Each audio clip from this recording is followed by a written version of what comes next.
Kaya nila mo magbago. Yun na lang, ito sa mo.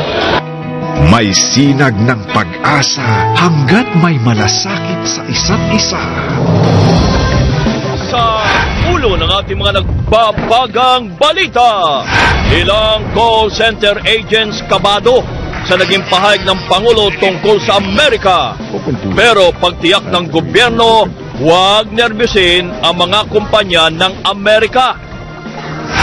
Presyo mga gulay, lalo na ang mula sa binagyong lugar, nagsipagtaasan. Mga lugar sa Isabela, Cagayan, Kalinga at Apayao, posibleng mag-undas ng walang kuryente. Exclusive! 2 ang patay sa pagsalakay sa isang Shabu Lab sa Isabela. No window hours and number coding scheme ipatutupad na sa mas marami pang kalsada sa Metro Manila. Dagdag ferry boats, aarangkada na rin. Responsableng paggamit ng social media isinusulong na ituro sa eskwelahan. At Bea at Gerald at Jessie Mendiola at Luis sinagot na ang kanilang relationship status.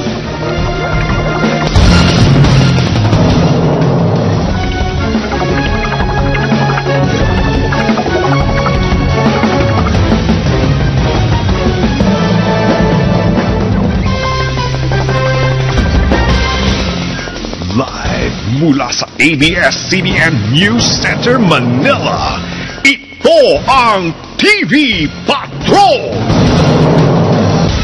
Magandang gabi bayan! Nababahala na po ang IT at Business Process Outsource o BPO companies. Sa naging komento ni Pangulo Rodrigo Duterte, nakakalas na ang Pilipinas sa ugnayang militar at ekonomiya sa Amerika. Humihiling ngayon ang mga kinatawan ng industriya ng dialogo sa Pangulo para malinawan nila sa ang kanyang kontrobersyal na deklarasyon. Nagpapatrol si Pia Gutierrez. I announce my separation from the United States, both in military but economics also. Ang deklarasyong ito ng Pangulo noong nakaraang linggo sa China ang tila naglalagay ngayon sa buong industriya ng business process outsourcing sa alinlangan. Sa pahayag na nilabas noong Biyernes, sinabi ng IT and Business Process Association of the Philippines o IBPAP na tutok sila sa mga pangyayari matapos sabihin ng Pangulo na tinutuldukan na nito ang ugnayang pang-ekonomiya ng Pilipinas sa Amerika. 70% ng lahat ng BPO investment sa Pilipinas ay nanggagaling ngayon sa Estados Unidos. Agad naman nilino ng Malacanang na walang dapat ipangamba ang BPO industry.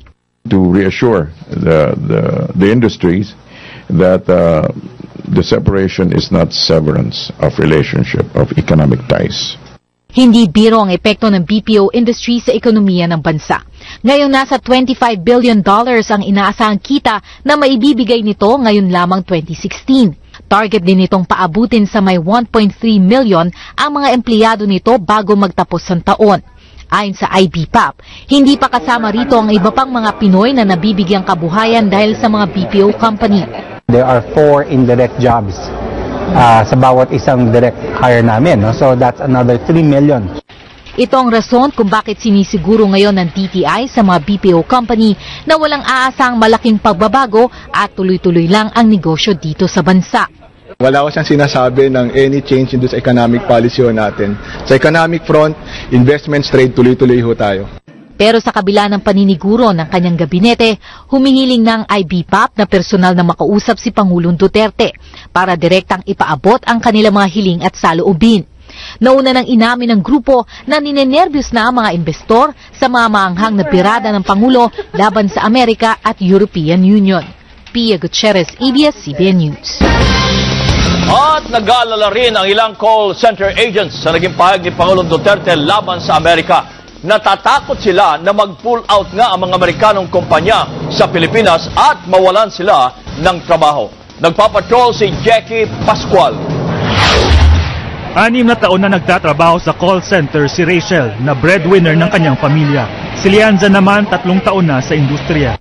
Pero dahil sa mga pahayag ni Pangulong Duterte laban sa Amerika, nangangamba silang mawala ng trabaho. 80 to 85% kasi ng BPO firms sa Pilipinas ay mula US. Medyo may pangamba na maapektuhan po yung trabaho namin. Kasi syempre, if in case na mag-pull up yung mga call centers sa Philippines, pinapagkukwentuhan din namin yan na mag-work kung anong mangyari after. Pero, in my personal opinion, meron naman siguro siyang plans. Sabi ng isang financial analyst, posibleng may ilang dayuhang negosyante na may agam-agam na sa pag-invest sa Pilipinas. Pero giit din niya, hindi naman mawawala ang call center industry sa bansa na kumikita ng halos $25 billion kada taon. Mahigit kumulang 1.2 million ang nagtatrabaho sa BPO companies. A lot of these call center cater to the American market. For the meantime, I think we are probably going to see the BPO industry stay with us for some time. Ito din ang paniwala ng pamahalaan na una nang sinabi ni Communications Secretary Martin Andanar, walang magsasara ang call center sa Pilipinas. Ayon sa palasyo, wala dapat ipangamba ang mga BPO at call center agents dahil sa ganda ng ekonomiya ng Pilipinas, mahihirapang umalis ang mga Amerikanong kumpanya dito sa bansa. Jackie Pascual, ABS-CBN News. Sa kabila po naman ng umiiral na price freeze ngayon sa mga pangunahing bilihin sa buong kapuluan, nagsitaasan po naman ang presyo ng mga gulay lalo na ang galing sa mga lugar na tinamaan ng bagyo. Posible po namang hindi pa maibabalik ang supply ng kuryente sa maraming lugar sa Isabela, Cagayan, Kalingat, Apayao bago mag-undas. Nagpapatrol, Alvin El Chico. Kahit mahal, pinatulan na ni Violi at Batsi ang gulay na gagamitin sa ulam ngayong araw. Malaki ang minahal sa presyo ng mga gulay galing sa mga lugar na sinalanta ng bagyo, gaya ng repolyo, patatas, bell pepper, carrots at sayote. Kasi mahal okay na yun. Magkaroon lang ng sili yung aking nilutoy na minudo. Namamahalan. Hindi ako pinatawad ni ate. Pero rason ng mga nagtitinda ng gulay sa palengke, wala naman silang magawa kung talagang mahal ang hango nila ng produkto galing sa ibang mga negosyante. Kailangan din daw nila itong patungan para kumita naman kahit konti. Pero gate ng grupong Laban Consumer, dapat rendahan ng gobyerno ang presyo dahil may umiiral na price freeze. Umikot daw dapat ang Agriculture Department at isyuhan ng violation ang mga nagtataas ng presyo. Pero depensa ng DA, mahirap ipairal ang price freeze dahil naapektuhan ng bagyo ang taniman ng gulay. Ngayong araw naman target na maibalik ng National Grid ang transmission line sa Cagayan Electric Co-op 1 at Isabela 2, October 29 ang Cagayan 2 at October 31 sa Kalinga, Apayao. Yung mga in-announce naming restoration schedule, yan yung sa transmission side. Ibig sabihin, handa na yung linya namin papunta sa loob ng mga distribution utilities at kooperatiba. Ibig sabihin, posibleng matagalan o pagkatapos pa ng undas babalik ang kuryente sa ilang apektadong lugar. Bantayan po natin yung ating mga natumbang mga policy at mga wires. Dapat po ma-preserve natin sila, hindi sila mawala, para mas mabilis po natin silang maitayo. Samantala, sa ikapitong sunod na linggo, tataas na naman ang presyo ng gasolina. 20 centavos ang dagdag presyo, pero may rollback din naman sa diesel ng 10 centavos at 15 centavos naman sa kerosene. Sa kabuuan, nasa halos 3 piso na kada litro ang iminahal ng gasolina sa loob ng 7 linggo. Alvin El Chico, ABS-CBN News. Sa ilang pang balita, hiniling po ng mga LGUs na ipatupad sa lahat ng circumferential at radial roads sa buong Metro Manila ang no window hour. Iti matapos daw na mapatunayan kabayan ng MMDA na epektibo ang traffic scheme sa bahagyang pagpapaluwag ng daloy ng trapiko sa Kalakhang, Maynila. Nagpapatrol, Doris Bigonia. Sa assessment ng MMDA, mula 10 hanggang 20 minutos ang nabawas sa travel time simula nang ipatupad ang no window hour sa coding scheme. Sa before and after assessment ng MMDA, partikular ang biyaheng Rojas Boulevard papuntang Monumento. Ang dating mahigit 1 oras na biyahe, naging 46 minutes na lang. Ang dating average na takbong 20.80 kph, pumalo sa 29.59 kph. Kaya naman ang mga LGU na dati salungat sa mga traffic scheme ng MMDA, agree na ngayon at may request pa. But then the last meeting ng mga mayors, ang gusto na nila, idagdag na lahat ng circumferential roads and the radial roads na Metro Manila. So basically, lahat ho ng national roads yan. Ang pagsunod din ng mga motorista sa policy ang naging susi kaya umubra ang no window hour scheme. Bagamat bahagya lang ang naramdamang ginhawa sa travel time, at least umubra ayon kay Orbos. Giit pa ni Orbos, bubusisiin nilang mabuti ang mga humihingi ng exemption sa naturang policy gaya ng mga nasa medical profession. We are only giving exemptions sa talaga doon nangangailangan. Wag ho natin abusuin yung mga doktor po na nasa beauty care. Hindi naman ako kasama yon. Yung mga nasa dental service o kaya ho yung mga ophthalmology. In fact, the first thing that you ask yourself is, talaga bang emergency yung gagawin ko? Pag talagang emergency, ay talaga pang sasamahan ka namin. Patuloy naman ang pagpaplano at pagpapatupad ng mga traffic scheme para maibsan ang daloy ng trapiko. Pati mga pribadong sektor, nagbigay na rin ng senyales ng pakikipagtulungan gaya ng carpooling, flexible work hours at maging no weekday sale ng mga mall. Para naman maayudahan pa ang mga commuter at mabawasan ang mga nagsisiksikan sa EDSA. 2 bagong ferry boats ang pinaalagwa ng MMDA bilang bahagi ng Pasig Ferry System. Pasig-Manila ang biyahe ng mga ferry na may 12 terminal gamit ang Pasig River. Ika nga, minsan ang mga tao natatakot pa sumakay o pagpanahon ng, for example, pagpanahon ng mga typhoon season, di ba? Malakas ang alon, so yun ang mga problems na pag-aaralang maigit. Ibig sabihin, makakasakay pa rin sila, knowing fully well that they will be secure, no? Makakarating sa patutunguhan. Tuloy din ang pagwawasiwas ng mga illegally parked vehicles sa mga arterial roads. Aminado ang MMDA, sakit sa ulo pa rin ito at nasa 80 hanggang 100 sasakyan ang natutow pa rin araw-araw. Pinagmimitingan naman ng iba't ibang ahensya ang ipapatupad na traffic scheme para sa darating na undas. Tatapat kasi ang umpisa ng holiday sa isang long payday weekend. Doris Bigornia, ABS-CBN News. Nananawagan ng tulong ang mga nasalanta ng super bagyong Lawin sa Cagayan. Bukod kasi sa nawasak na tirahan at kabuhayan, problema rin nila ang patuloy na pagragasa ng Cagayan River. Nagpapatrol, Harris Julio. Isa sa dinarayong tourist spot sa Igig, Cagayan, ang Calvary Hills. Maliban sa mga natuklap na pintura, wala namang matinding pinsala sa mga life-size image ng Station of the Cross. Pero ang Kalbaryo ngayon, ang nasira na bagong-bagong bubong at kisame ng simbahan. This thing is beyond our funds, our present funds, and definitely we would like to call on our friends again to help us. Nakatiwangwang pa rin ang matandang rubber tree sa simbahan na nahati sa 2. Wala pang tumutulong sa pag-aayos dahil lahat ay may sariling kalbaryo. Dito sa ilang barangay ng Igig, hindi na lang nawasak na bahay at nasirang kabuhayan ang problema ngayon ng mga residente. Unti-unti na rin natitibag yung lupang kinatitirikan ng kanilang bahay dahil sa patuloy na pagragasa ng Cagayan River. Ito nga ang kinatatayuan natin ay dating bahay ng isa sa mga barangay officials dito. Nababahala si Kagawad Pagulayan, lalo't hindi pa nakakarating sa kanilang lugar ang River Control Project. Yan ang problema, dapat bilisan para medyo solusyonan yung mga pagtibag ng lupa, sir. Sa huling tala ng Office of the Civil Defense, mahigit 70,000 pamilya ang apektado ng bagyong Lawin. Higit 3,000 ang totally damage ang bahay. 4 ang patay, kabilang ang gurong si Shirley Bakay na nabagsakan ng puno sa kasagsagan ng bagyo. Natanggal na rin ang landslide at may alternatibo ng daan sa nasirang tulay sa Peñablanca, kaya nahahatiran na ng tulong ang mga isolated na barangay, pero wala pa rin kuryente sa buong probinsya. Sa Santo Tomas, Isabela, nagbabangka pa rin ang mga residente.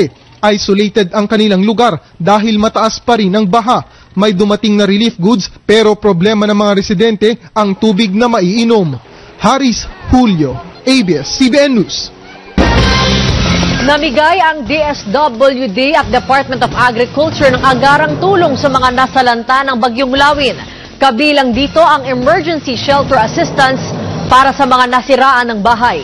Nagpapatrol, Willard Cheng.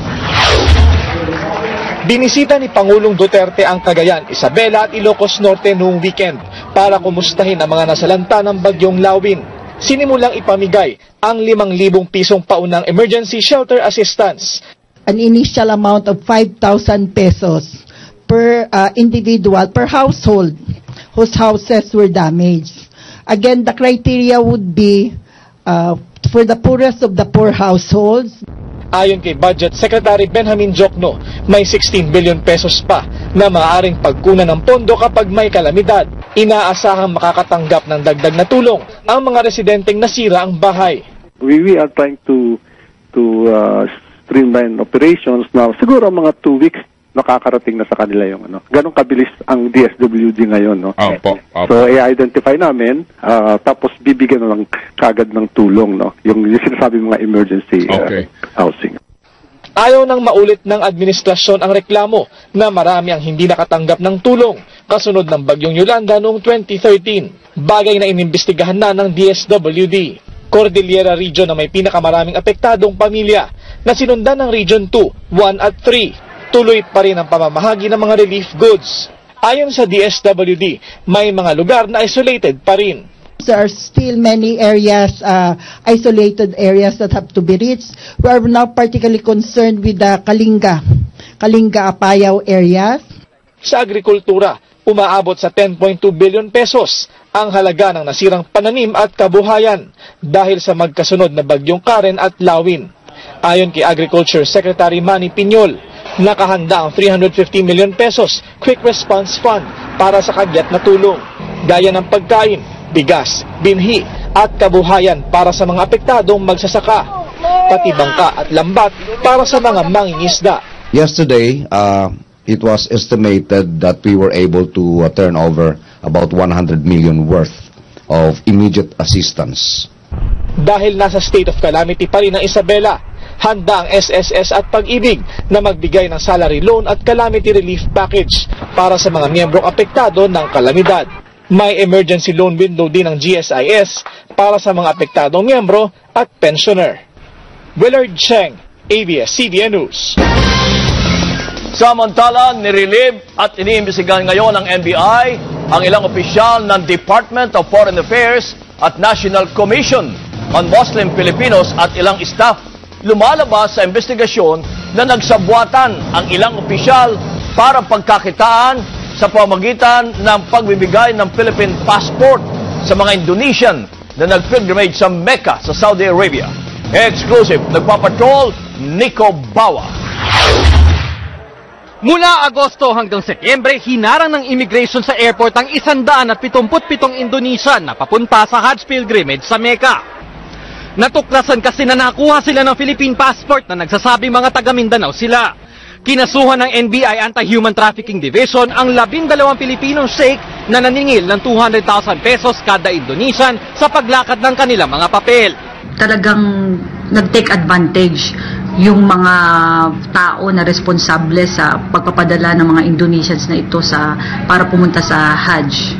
Puno na raw kasi ang kota ng Indonesia na pwede mag-pilgrimage sa Mecca. Sa National Commission for Muslim Filipinos umano, nakakuha ng endorsement ang mga Indonesian para palabasin na sila ay Pilipino at makakuha ng Hajj passport sa DFA. Base sa fact-finding committee ng NCMF, isang direktor at ang kanyang staff ang sangkot kung saan siningil umano ang mga Indonesian ng tagli 5,000 piso, bukod pa umano sa singil naman ng DFA na 10,000 pesos. Walang personal appearance dito. Yun ang violation dito sa mga staff ng NCMF. Ayon kay Justice Secretary Vitaliano Aguirre, kinausap na niya si Foreign Affairs Secretary Perfecto Yasay tungkol sa nangyari umanong sabwatan at na-relieve na rin ang isang opisyal ng DFA. Itong Hajj passport nito, this was precisely made for this money-making venture. Nakabalik at naproseso na ang lahat ng mga Indonesian kung saan siyam sa kanila ay tumatayong mga testigo. Tinigil na ang pag-i-issue ng Hajj passport lalo't nangamba ang NCMF na magamit ito ng mga terorista. So pusing pumasok dito ISIS, Jamaah Islamiyah o ano man na terrorist group, din pumunta dun sa Saudi, pinasabog niyang sarili niya, holding Philippine passport. Then the Philippines will be blamed. Nirekomenda ng kasuhan ng grave misconduct, dishonesty at neglect of duty ang ilan sa mga kasabwat sa modus.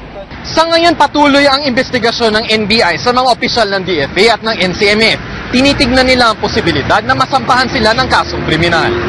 Nico Bawa, ABS-CBN News. Sinalakay po ng PNP Anti-Illegal Drugs Group at PIDEA Special Enforcement Service ang isang tagong shabu laboratory sa Kawayan Isabela. Exclusive na papatrol, Maan Makapagal. Sa bisa ng isang search warrant, pinasok ng PNP Anti-Illegal Drugs Group at PIDEA Special Enforcement Service ang isang compound sa Prensa Maharlika Highway, District 1, Kawayan Isabela kahapon. Dinig pa ang mga putukan sa loob. Agad na pinatigil ang traffic sa magkabilang direksyon ng highway. Tanda umano na nakipaglaban sa mga otoridad ang mga tao sa loob. Target ng operasyon ng drug personalities na sina Atong Lee, Kim Uy, isang alias Lung at Lochi, ang chemist sa paggawa ng shabu sa laboratorio. Pawang mga miyembro ng Ahong Drug Syndicate. Nang huminto ang putukan, kitang nakabulagta si Kim Punzalan Uy at si Kang Boshe. Sa loob ng warehouse, 2 dambuhalang hydrogenator ang nakita. 100 to 200 kilos per cycle. Ang isang cycle kasi 10 araw kasi maraming phases na dadaanan kasi yan. Abutin ng 10 araw yung isang cycle. December 2015 pa na makakuha ng impormasyon ng otoridad na magtatayo ng Shabu Lab ang sindikato. Una nang lumutang ang pangalan ni Atong Lee nang madiskubre ng otoridad ang isang shabu laboratory sa Celadon Townhomes sa Maynila noong Enero. A certain Lochi will be arriving. Supposedly, yung Lochi na to is a chemist. So nagkaroon ng matagal na case build-up operation ng AIDG at ang SES. Napag-alaman niya na si Lochi together with Atong Lee na siyang pumikap si Atong Lee kasi ang pumikap kay Lochi sa airport. Kaya nung pinikap si Lochi sa airport ni Atong Lee, nasundan dito sa Gawing Isabela. Nasundan ang sindikato sa Solano, Nueva Ecija. Sa isa pang surveillance operation, nakita naman ang sasakyan ni Kim Uy sa Kawayan Isabela noong December 19. Nakumpirma ang pagkakaroon ng Shabu Laboratory nang mapasok ng mga undercover operative ang grupo ni Kim Uy at nakakuha pa ng sample ng kemikal at larawan ng mga laboratory equipment. Nitong October 8 naman, si Kim Uy na ang nakikitang pumapasok sa gate ng compound. It's a big drug syndicate kasi kung titignan natin, kumpleto ng gamit itong laboratory na nakuha natin na to. Operating in anong lugar? Malamang ito, buong Region 2 to. Region 2, Region 1, malamang ito ang pinanggagalingan nito ang source. Lihitimo ang mga negosyong plastic recycling ng napatay na si Uy, pero front niya lang pala ito. Ayon kay Isabela Governor Faustino D. III, ipapa-inspeksyon niya ang mga warehouse sa probinsya para masigurong hindi ito nagagamit bilang shabu laboratory. Maan Makapagal, ABS-CBN News. Kanina'y pinangunahan po mismo ni PNP Chief De La Rosa ang pag-iinspeksyon sa sinalakay na shabu laboratory sa Isabela. Ayon kay Chief PNP De La Rosa, hindi tulad ng Shabu Lab na nadiskubre sa Pampanga, may mga traces o palatandaan na nakapag-produce na ng shabu ang nasabing laboratorio ayon sa pahayag ng PIDEA. Inamin ni Justice Secretary Vitaliano Aguirre na walang nahanap na irregular na deposito sa mga bank account ni na Ronnie Dayan at Jonel Sanchez, ang dating driver at bodyguard ni Senador Laila de Lima na itinuturong bagman. Sa kabila nito, naniniwala si Aguirre na malakas ang kanilang kaso base sa alegasyon ng kanilang mga testigo. Exclusive nagpapatrol, Nico Bawa. Dati nang inamin ni Justice Secretary Vitaliano Aguirre na walang nakitang irregular sa mga bank account ni Senator Laila de Lima na tinuturo niyang protektor ng mga drug lord. Pero lumalabas sa kanilang investigasyon na wala ring nakitang irregular sa mga account nila Ronnie Dayan at Jonel Sanchez na tinuturo mga bagman umano ni De Lima sa nakaraang mga hearing tungkol sa drug trade sa Bilibid. Siyempre kung ako kay De Lima, mag-o-open ako pero hindi nasa pangalan ko. Pwedeng nasa pangalan ng isang korporasyon. Kamakailan, sinabi ni Ombudsman Conchita Carpio Morales na walang dahilan para imbestigahan nila si De Lima dahil panay alegasyon lang ang iprinisinta ng mga testigo. Pero naniniwala si Aguirre na kahit hindi pa mahanap ang tinuturong drug money na tinanggap ni De Lima, malakas ang kaso dahil sa kredibilidad ng mga witness. Katulad ng mga pagbibigay ng mga bribe money, hindi mo maaasahan dyan na pag ikaw ay nagbigay ng bribe money, ay mayroong documentary evidence. It would be a case of credibility. Pero kini-question ng ilan ang kredibilidad ng mga witness, katulad lang ng pagkakaiba ng testimonya ni Herbert Colango at J.B. Sebastian. Itinanggi ni Colango na isa siyang drug lord at diniin si Dayan. Pero ayon kay Sebastian, si Sanchez ang bagman. Iba-iba talaga yung version nila kasi iba-iba sila ng abogado eh. Kakaiba ng detalye ng mga testigo, yan ang badges. Yan ang nagpapatuto na nagsasabi sila ang katotohanan.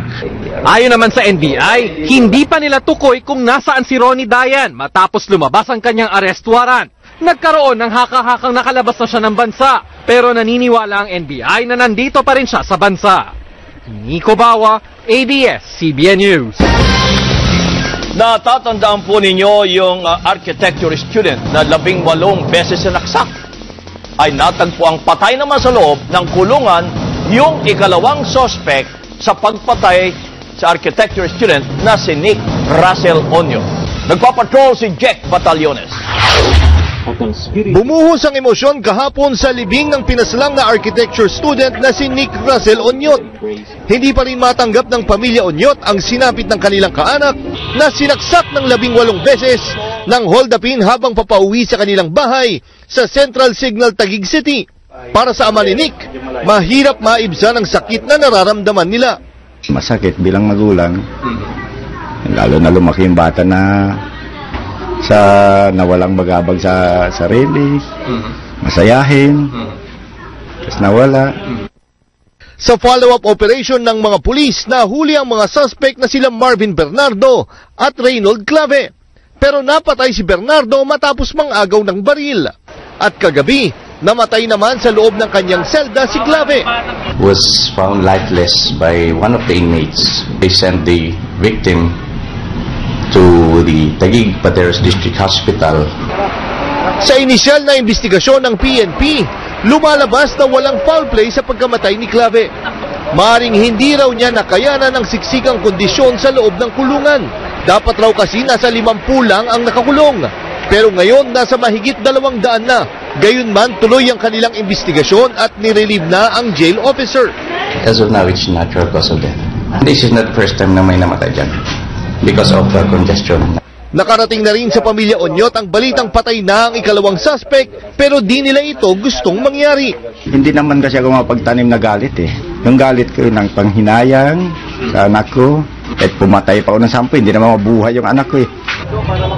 Pero ang kanilang ikinagagalit ay ang mga pagbabanta sa Facebook na hindi raw nila palalagpasin. Imbestigahan ko. Dahil ba't nagawa nila mang banta pa sa amin na kami na nga argabyado. Kaninang hapon lumabas sa death certificate ni Clave na asphyxia by strangulation ang kanyang ikinamatay. Jack Batallones, ABS-CBN News. Bukas na po ang libreng columbarium sa Manila North Cemetery para sa mga mahihirap na Manileño. Maaga po namang naglinis at dumalo sa mga puntod ang ilan sa ating mga kapamilya. Nagpapatrol, Bianca Dava. Isang linggo bago ang undas, puspusan na ang paglilinis at pagpipintura ni Tatay Ramir sa puntod ng kanilang mga kamag-anak. Ayaw yung papalitan ng bagong pintura, talaga white lang po. Daan-daan na rin ang dumalaw sa Manila North Cemetery nitong weekend. Imbes na iparinis at ipagawa sa iba ang puntod ng kanilang mga yumaong mahal sa buhay, sila-sila na ang kumilos. Para paigtingin ang seguridad ng mga dadalaw, nagpakalat na ng 32 CCTV cameras dito sa loob ng Manila North Cemetery. Nagdagdag din ng mga palikuran at mga portalet. Batay sa anunsyo ng Manila North, mula October 28 hanggang November 2, hindi muna sila tatanggap ng mga magpapalibing at magpapakremate. Simula naman sa October 29 ng hating gabi, Pinagbabawalan na ang pagpasok ng mga sasakyan para maiwasan ang pagsisikip ng trapiko. Hindi na rin pahihintulutan simula sa Sabado ang paglilinis at pagpipintura ng mga nicho. Yung mga VIPs natin na inayos din po namin, yung mga dating Pangulo po natin, mga dating Senador, dating Mayor, naka-ready na po kami. Mahigpit ang paalala ng pamunuan ng sementeryo sa mga pupunta rito. Iwasan ang pagdadala ng mga patalim, mga nakalalasing na inumin, mga gamit pang sugal, at sound system na makabubulahaw sa mga nagdarasal. Kaninang umaga, formal nang binuksan ang 90 million peso columbarium at apartment crypt sa Manila North. Libreng ipapagamit sa mga indigent o mahihirap na residente ng Maynila ang bagong pasilidad. Kailangan lang nilang magpakita ng Certificate of Indigency sa kanilang barangay. Ang priority natin yung higit na mga kailangan nakakarami natin mga kababayan.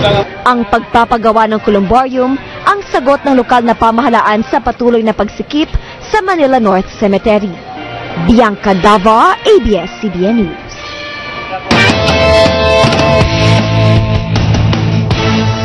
Sa UAAP Men's Basketball, wala pa ring talo ang De La Salle University matapos ang makasaysayang panalo kahapon. Tinambakan ng Lasal ang UST 99-56 para makuha ang ika-11 panalo at ang unang twice-to-beat incentive sa Final Four.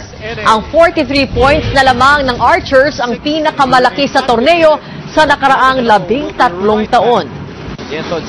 Wagi naman ang Ateneo Blue Eagles kontra NU Bulldogs 65-50. Nakuha ng Eagles ang ika-6 na panalo at nanatili sa ikatlong pwesto.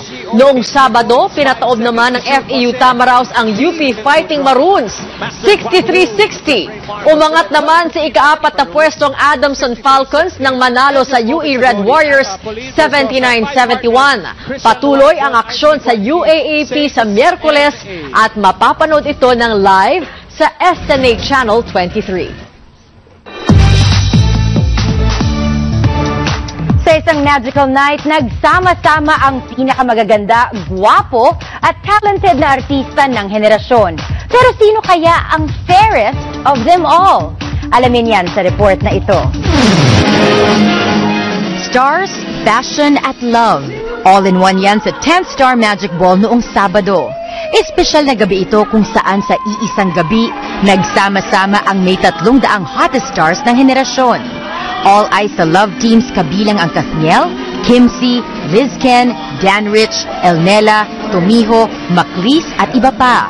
Masaya lang lahat and time to catch up with old friends and make new friends. Anong label ba natin? Pa rin eh. Ay, gawin siya. Isa lang. Medyo. Halata naman ang spark sa new couples, Bea Alonso at Gerald Anderson. Nakaka-date-date na rin kami, nakakabas-tabas kami.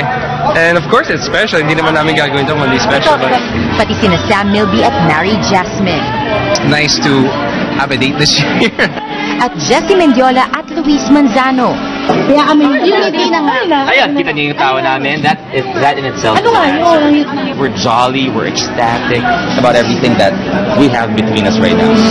Solo namang rumampa si Angelica Panganiban na nag-cruise ang landas sa ex na si John Lloyd Cruz.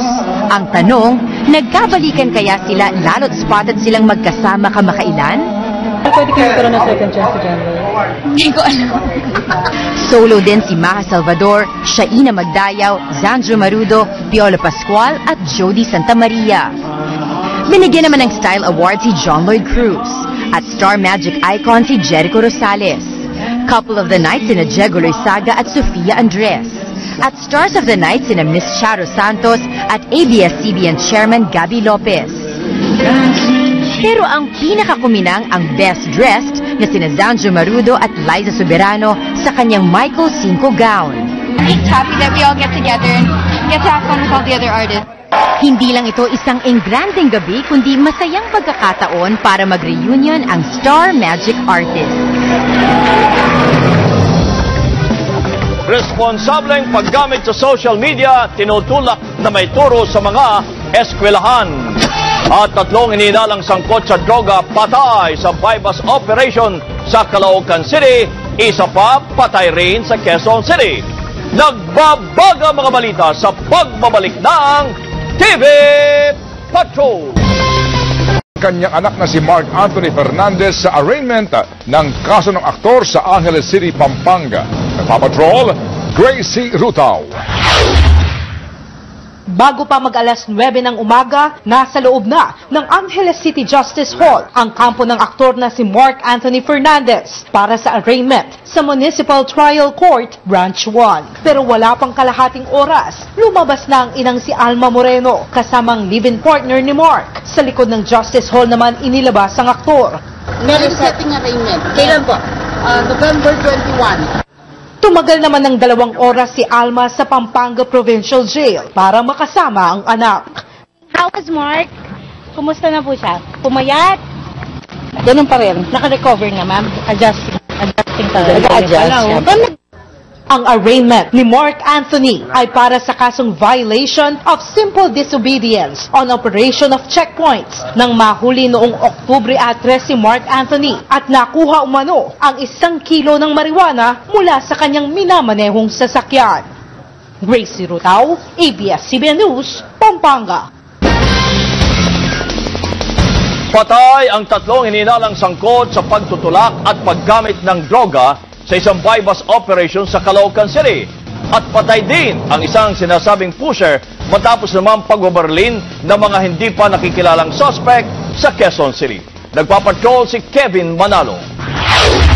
Magkakalapit lang ang mga bangkay ni na alias Putol, Pipoy at isang hindi pa kilalang kasama nila sa maliit at masikip na bahay na ito sa Bagong Baryo, Caloocan. Hinihinalang sangkot sa droga ang 3 na nanlaban umano sa buy-bust operation ng mga pulis kaninang madaling araw. Nakakalat sa sahig ang mga barila ginamit umano nila. Ayon sa mga kaanak ni Pipoy, nagising sila sa sunod-sunod na putok ng baril. Ayon naman sa pinsang si Pamela, hindi siya naniniwalang gumagamit ng droga si Pipoy. Nagagawa lang po ng motor yun eh. Nandiyan lang po lagi gumagawa ng motor sa harapan namin. Wala nang magawa si Pamela kundi asikasuhin ang bangkay ni Pipoy. Wala na raw kasing hahabuling hustisya, lalo na't hindi na makapagsasalita pa ang pinsan. Sa Quezon City, nagtitinda lang ng balot si Aling Felicidad nang maalarma siya at ang mga bumibili sa magkasunod na putok ng baril. May nakita sila sa footbridge na lalaking hinahabol ng isa pang lalaki na nakasombrero. Sa tapat ng tindahan ni Aling Felicidad, humandusay ang unang lalaki na muling binaril ang humahabol sa kanya. Agad umangkas ang gunman sa kasamang may dalang motorsiklo. Narinig ko lang yung putok. 2. Tapos tumakbo na yan siya. Ayon sa tindera, ito na ang 2 insidente ng pamamaril na nakita niya sa lugar ngayong taon. Pare-parehong mga nakatakip ang muka ng mga bumaril at nakasakay ng motorsiklo. Wala pang pagkakakilanlan ang lalaking napatay. Pero ayon sa kwento ng mga nasa lugar, isa siyang drug runner. May tama sa muka at dibdib ang biktima at may cellphone sa kanyang bulsa. Kevin Manalo, ABS-CBN News.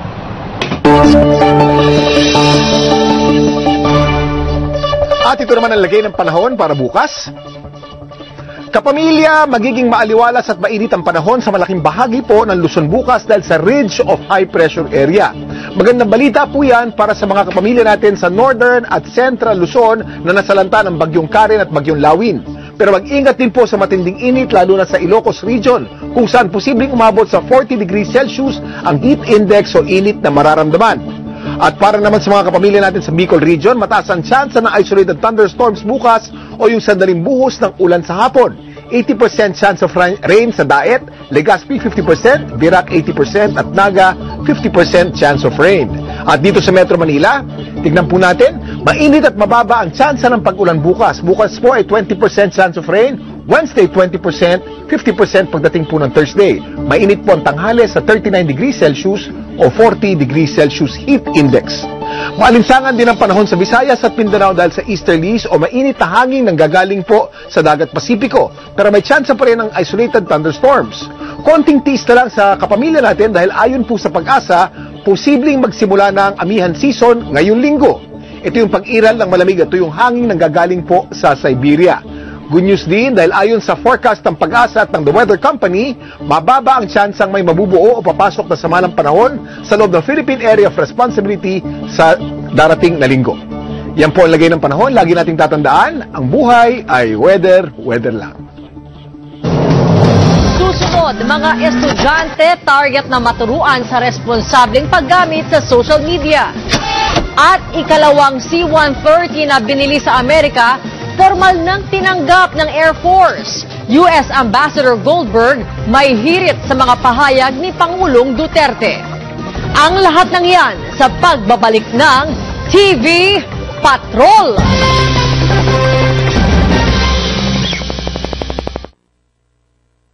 Si Willie Agustin, licensed Zumba instructor, certified MX3 user. Bukod sa healthy diet at regular exercise, gamit niya rin ang MX3 Plus para laging kondisyon ang kalusugan. Kahit buong araw ang hataw niya sa Zumba, may energy pa rin at sigla. MX3 Capsule is my best dance partner. Mag-MX3 para M-Extraordinary. Mahalagang paalala, ang MX3 Plus ay hindi gamot at hindi dapat gamiting panggamot sa anumang uri ng sakit. Sa umaga, ang pili ko, New Coco Crunch All-in-One. May sarap at sustansya ng Coco Crunch, may kasama pang Nestle Milk. Kaya 5 kutsarang tubig lang, may breakfast na. All-in-One Bili na! Tibay ng loob lang ang kailangan para sa pagkakataong manalo ng pera at mga pampremyo. Tanduay, tibay ng loob under the cap and raffle promo. Bumili lang ng Tanduay 5 years with specially marked cap and look under the cap para sa chance na manalo ng instant prizes. O sumali sa raffle draw. Isulat lang ang mga sumusunod. Ilakip ito sa T-Icon cap at ihulog sa mga participating outlets sa Visayas. Gustong isulong ni Senador Bam Aquino ang pagtuturo ng responsableng paggamit ng social media sa mga eskwelahan. Ito'y sa gitna ng dumaraming kaso ng cyberbullying, trolling at paglaganap ng pekeng balita sa social media. Nagpapatrol si Mike Navalio. Bagong salta sa Maynila ang 16 anyos na si Rai at ang kanyang kambal. Pero kantsaw agad ang sumalubong sa kanila mula sa kanilang schoolmates dahil sa kanilang itsura. Ginawan din sila ng peking Facebook account gamit ang litrato nilang magkapatid. Binuro yung profile ko po, nakita ko po yung nakaparentis na pangalan, Mangalicious Habababa. Malaki ang epekto nito kay Rai. Nakakabahan po lagi pagka pumapasok, tas natatakot na po pumasok, tinatamad po mag-aral. Dumadami ang kaso ng cyberbullying sa social media.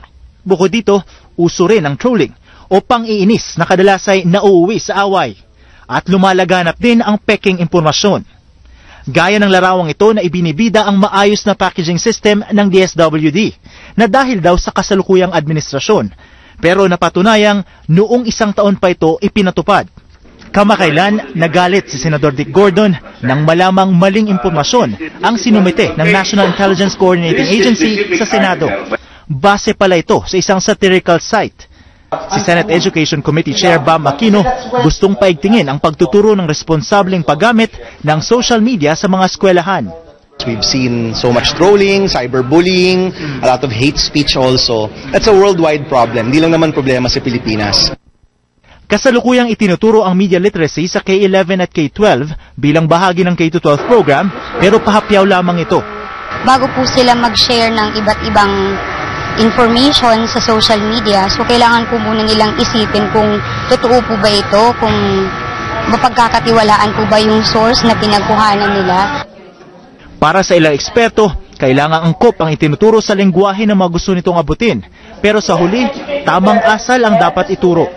If you're not willing to say it to somebody's face, don't say it online. That's really values education.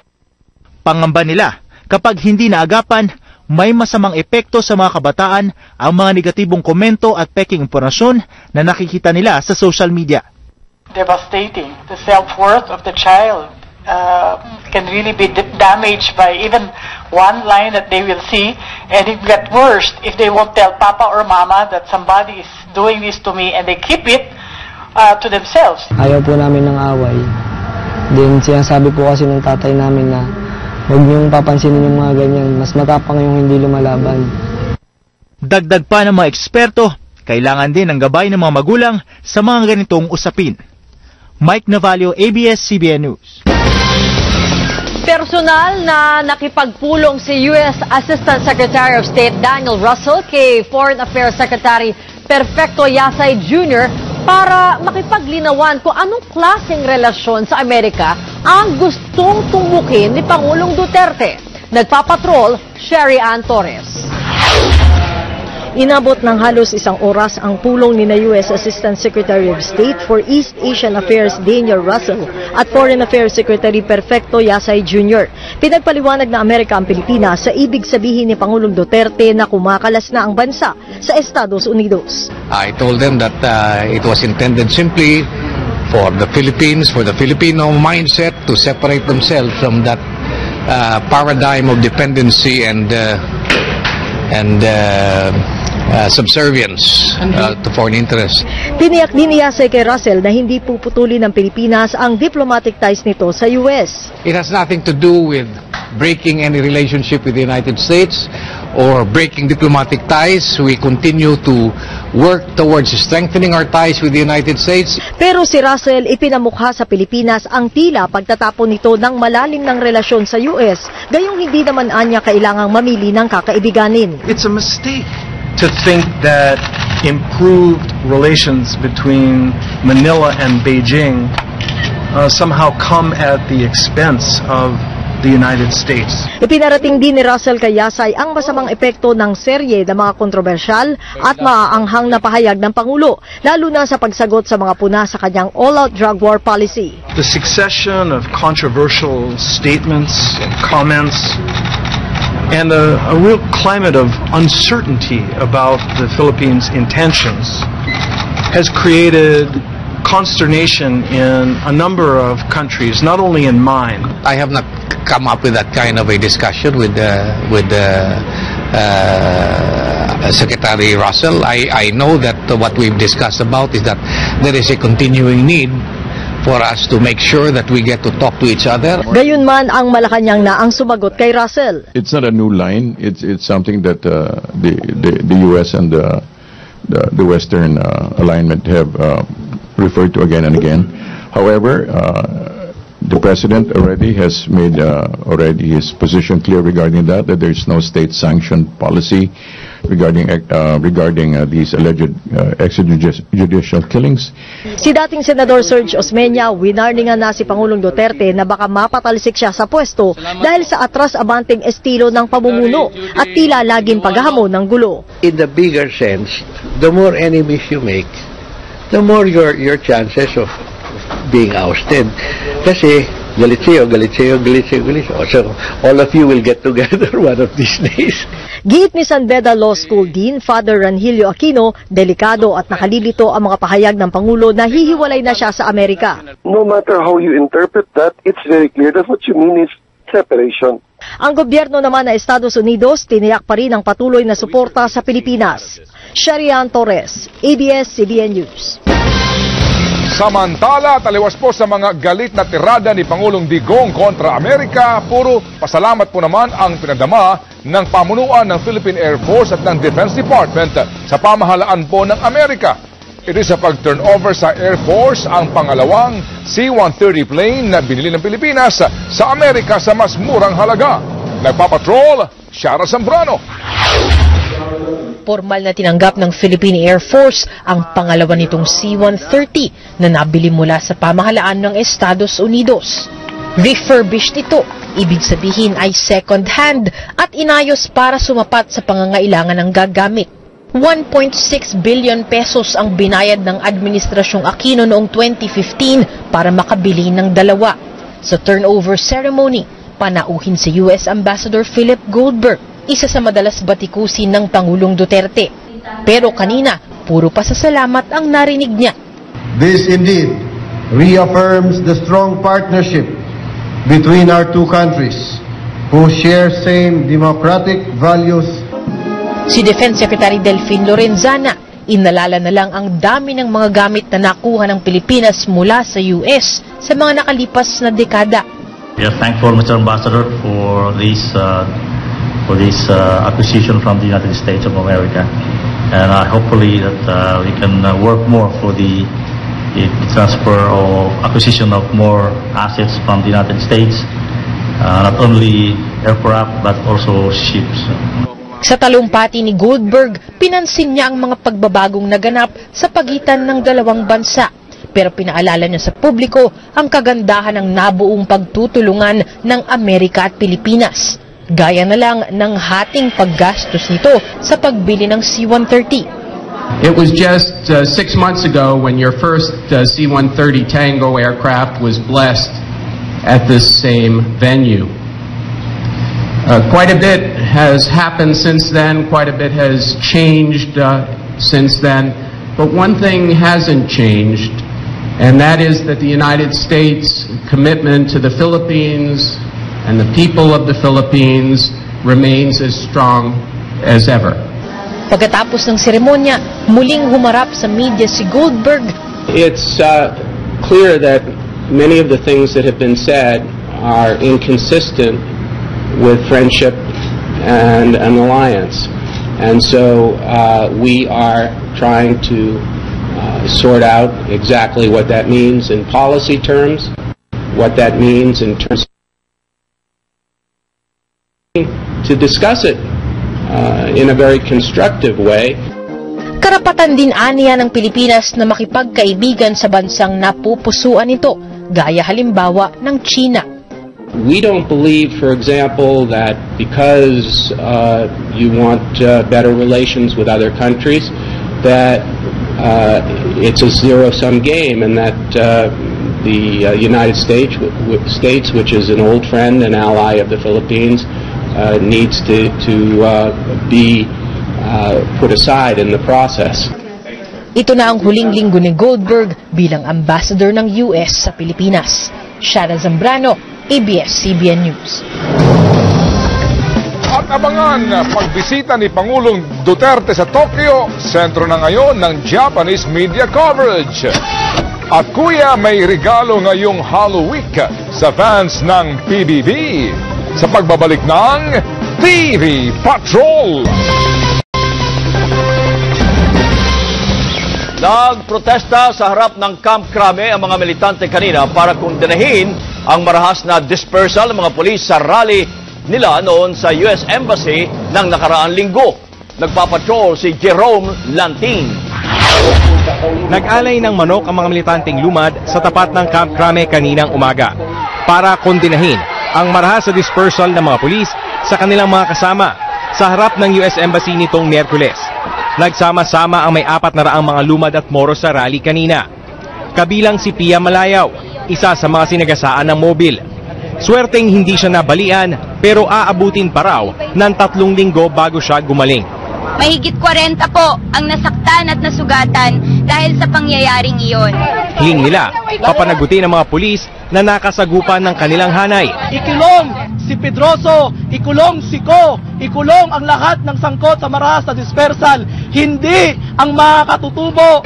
Dismayado naman si Alan Balanggi Amer, presidente ng grupong One Bangsa, dahil nagdulot ng kalituhan ang ginawang ritual kanina ng mga lumad na kasama ang mga moro. Ito po ay pinapayagan lamang sa isang okasyon. Ito po yung tinatawag na Idul Adha o Feast of Sacrifice. Kaya po ako ay nagtataka nung makita ko yung video na habang kinakatay yung manok ay may mga nagsasalita pang Allahu Akbar. Hindi yata tama ito dahil makakasira ito sa imahe ng mga Muslim. Hawak na ng PNP Criminal Investigation and Detection Group ang kopya ng CCTV ng US Embassy. Ayon kay PNP Deputy Chief for Operations, Police Director Benjamin Magalong, maituturing na critical evidence ang CCTV footage para matukoy ang responsable sa kaguluhan. May 2 linggo ang PNP CIDG para tapusin ang investigasyon sa insidente. Jerome Lantin, ABS-CBN News. Kinasuhan po ng Volunteers Against Crime and Corruption ang ilang dating opisyal ng Philippine Amusement Gaming Corporation o PAGCOR sa pangunguna ni dating PAGCOR Chairman at Executive Officer na si Cristino Bong Nagyat Jr. Ito kaugnay sa umano'y questionabling 3.21 billion pesos na lease agreement sa dating Army and Navy Club na tatayuan daw ng casino gaming facility. Kabilang din sa mga kinasuhan ang dating direktor at mga miyembro ng Bids and Awards Committee. Una pong naibigay sa Vanderwood Management Corporation ang naturang lease contract. Pero nadiskubre na ang nasabing lupang pag-aari ng lungsod ng Maynila ay nakalis sa Oceanville Hotel and Spa Corporation na nagsublease po naman sa Vanderwood. This is a grave abuse of authority of those who have been in public office. Then former President Aquino said, walang mahirap kung walang korap. Marami pong mga korap sa kanyang dating mga ahensya. So we warn those who are now sitting under the cabinet of the President and those in the local government units, stop corruption. 8 ang naitalang patay dahil sa pananalasa ng Bagyong Lawin. Ayon po yan sa datos ng National Disaster Risk Reduction and Management Council o NDRRMC. Pero inaalam pa ng DILG ang 17 naiulat na namatay sa Kalinga, Apayao, Abra, Cagayan, Isabela at Ilocos Norte. Aabot naman sa higit 2.5 billion pesos ang pinsala ng superbagyo sa infrastruktura at agrikultura. Naibalik na rin ang kuryente sa buong probinsya ng Ifugao, La Union at Baguio City. Pero ilang mga kalsada ang hindi pa rin madaanan sa Region 1, 2, 3 at CAR.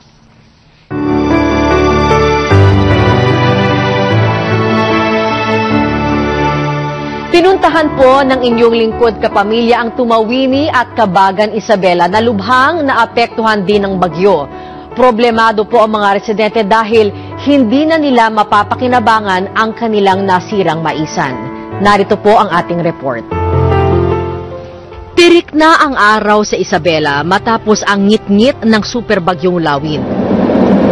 Nang mag-ikot ang lingkod kapamilya sa mga bayan ng Tumawini at Cabagan, Isabela, mababaka sa lugar ang nagdaang delubyo. Pero hindi nag-aksaya ng panahon ng mga residente.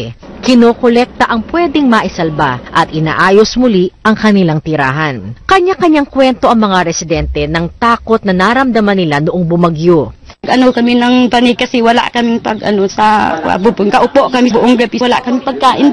Hindi kami makaluto. Problema naman ni Nanay Ligaya kung papaano itataguyod ngayon ang pamilya. Nagtitiis na lamang sila ngayon sa giniling na mais. Lumubog sa baha ang kanilang maisan matapos umapaw ang Cagayan River. Ang masaklap, iniutang lamang nila ang pantanim nito para maitawid ang pag-aaral ng anak. Nasira lahat. Ganyan lang siguro wala kaming mga pera ng man namin sa bahay namin. Malaking biyaya naman sa mga residenteng gaya ni Nanay Ligaya ang hinatid ng lingkod kapamilya na relief goods sa tulong ng 5th Infantry Division ng Philippine Army. Nasa 1,000 pamilya ang nabigyan sa 2 bayan. May soup kitchen para sa komunidad at nagsagawa rin ng psychosocial activity sa mga bata para maibsan ang takot na naramdaman nila noong kasagsagan ng bagyo. Kapamilya, tuloy-tuloy po ang lingkod kapamilya sa pamamahagi ng relief goods sa mga apektadong lugar sa Cagayan at sa lalawigan ng Apayao. Sa mga gusto pong mag-abot ng tulong sa mga binagyo, bukas po ang ating hotline. So maaari po kayong magdeposito sa mga account numbers ng lingkod kapamilya. Ikinararangal namin kapamilya ang paggawad sa ABS-CBN bilang Best TV Station sa Star Awards for Music and Television kagabi. Panalo rin ang marami nating kapamilya shows at personality. Nagpapatrol si MJ Felipe. Humakot ng parangal ang kapamilya shows at personality sa katatapos lang na PMPC Star Awards for Music at Television. Best Male and Female Concert Performers sina Sara Geronimo at Martin Nievera. Inarangalan din ang iba pang kapamilya performers gaya na Jed Madela, Vice Ganda at Bamboo. Best Male Pop Artist si Darren Espanto at Female Recording Artist winners sina Jolina Magdangal at Janela Salvador. Sobrang thankful ako na na-recognize and I'm just, hindi ko talaga in-expect. Para naman sa TV, Best TV Station ng ABS-CBN. Humakot ng 4 na parangal ang King of Talk na si Boy Abunda. Best Educational and Magazine Show at hosts ang Matanglawin ni Kim Atienza at Rated K ni Corina Sanchez. Kinilala rin ang mga host ng Umagang Kay Ganda, si Julius Babaw para sa Mission Possible at Best News Program ang TV Patrol. Tinanghal naman Best Documentary Special ang Politika at Pamilya, Sila Noon, Sila Pa Rin Ngayon ng ABS-CBN News. Runaway winner din ang entertainment shows ng ABS-CBN gaya ng Going Bulilit, Doble Cara, ASAP, ipaglaban mo, humakot naman ng hosting award si Luis Manzano. Wagi rin ang power trio ni Cardo, Onyok at Aura sa kanilang mga natanggap na parangal. Best Primetime Drama Series din ng kanilang seryeng Ang Probinsyano.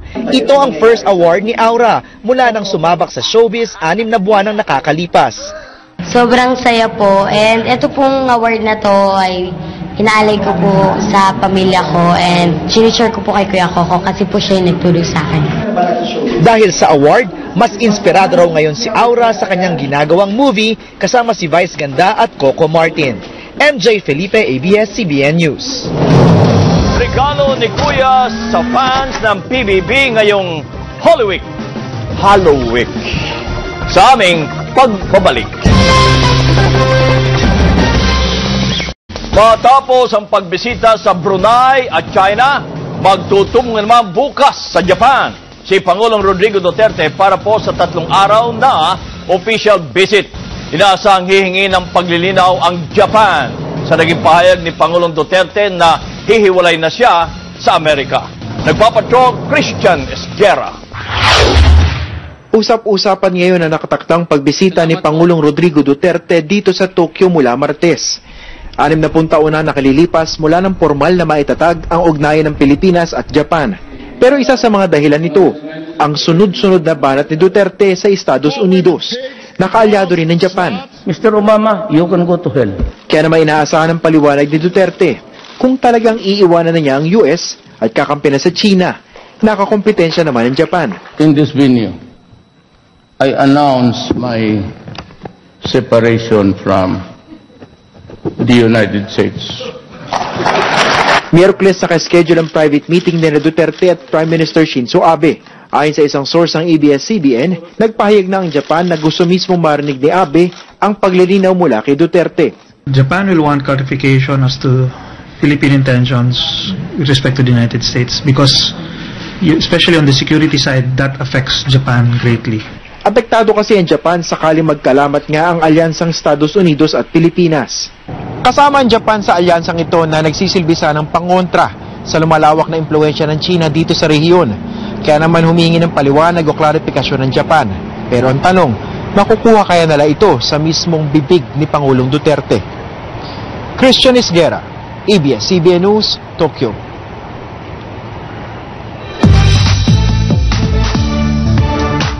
May regalo ngayong Halloween ang Pinoy Big Brother. Papayagang makapasok ang mga kapamilya sa loob ng bahay ni Kuya para ma-experience mailigtas ang housemates sa zombies. Tayo mismo ay naranasan ang Zombie Big Brother Breakout. Panoorin to. Bagong bihis ang PBB House. Sa unang pagkakataon, binuksan ni Kuya ang PBB House sa fans ngayong Halloween para sa iba't ibang fun and scary activities. Isa rito ang Zomba, kung saan mag-zumba ka habang naka-zombie outfit kasama ang ex-housemates at ang pinakabibong zombie ay mananalo ng premyo. Pwede nyo ring mailigtas ang housemates sa zombies. Kayo yung unang makaka-experience ng Zombie Big Brother Breakout. Since Halloween na nga, ang galing lang naisip ni Kuya na papasukin ng mga solid kapamilyas natin makapasok. Ma-experience mismo yung Halloween together with the housemates. First time kong makapasok sa bahay ni Kuya, kaya kinailangan namin magsuot ng blindfold. Takot din ako sa zombie. Kaya talagang kita mo yung balayibo ko ayaw bumaba kanina pa. Ang good thing tungkol sa Zombie Big Brother, kung takot po kayo sa mga zombies, may policy sila dito na bawal hawakan. At the same time, bawal din natin sa hawakan. Okay, so bawal natin paluin mo. Bawal amoy-amoy lang. Bukas ito para sa lahat. Kailangan lang bumuo ng grupo ng 7. Dapat masolve nyo ang puzzles, maiwasang makagat ng zombies, at mailigtas ang housemates. Intense ang katatakutan. Pero natapos namin ni Robbie ang challenge. So congratulations! Hindi lang siya puno ng katatakutan, pero puno rin ng sa mga hindi mahilig sa zombies, ito na yung perfect chance nyo para ma-in-love sa mga zombies. Pumunta lamang sa bahay ni Kuya. Bukod sa Zombie Big Brother Breakout, may Halloween fair din kung saan pwede mag-shopping sa bazaar ang fans kasama ang ex-housemates at kapamilya stars. At may PBB online live sa PBB Court kasama sina Charisse at Darren Espanto.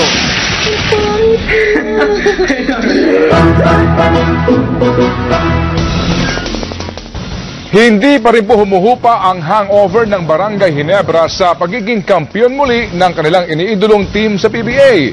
Ating balikan ang mga eksena ng winning shot ng Ginebra sa mga kwento ni Mark Logan. Sa mga huling sandali ng laban, ganitong eksena. Sabi nga, handa ang Barangay Ginebra, magka-brown out man sa Araneta at nang pawala ng winning shot ni Brownlee. Ganito kaingay sa loob at sa labas ng Araneta. E paano naman sa loob ng bahay-bahay? Halos pala walang ulirat at patira ng mga ugat ang mga solid Ginebra na 8 taong natenga. Kinabukasan lang, bumili sila ng bagong sopa. May hinimatay pa ata. Hala, beast mode na si Kuya.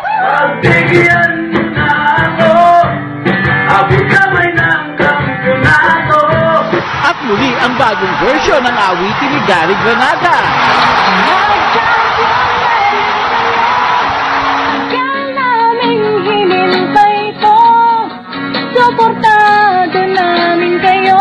Nagka-third version pa mula kay Gracia.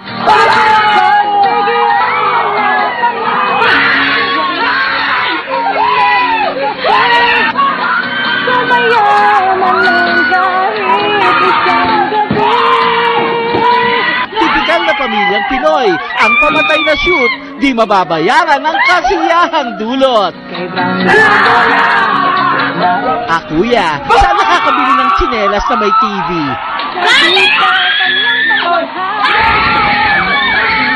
Ay, sus Mariosep, may lindol! Oh kuya, easy, maawa ka sa tiles. Mark Logan, ABS-CBN News.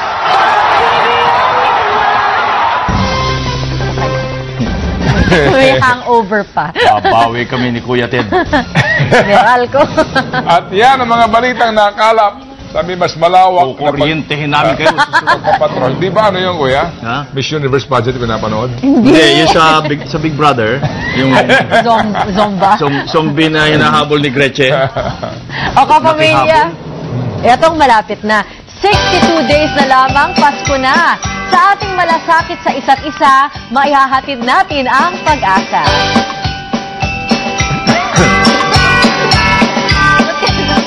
Maraming salamat at magandang gabi, bayan!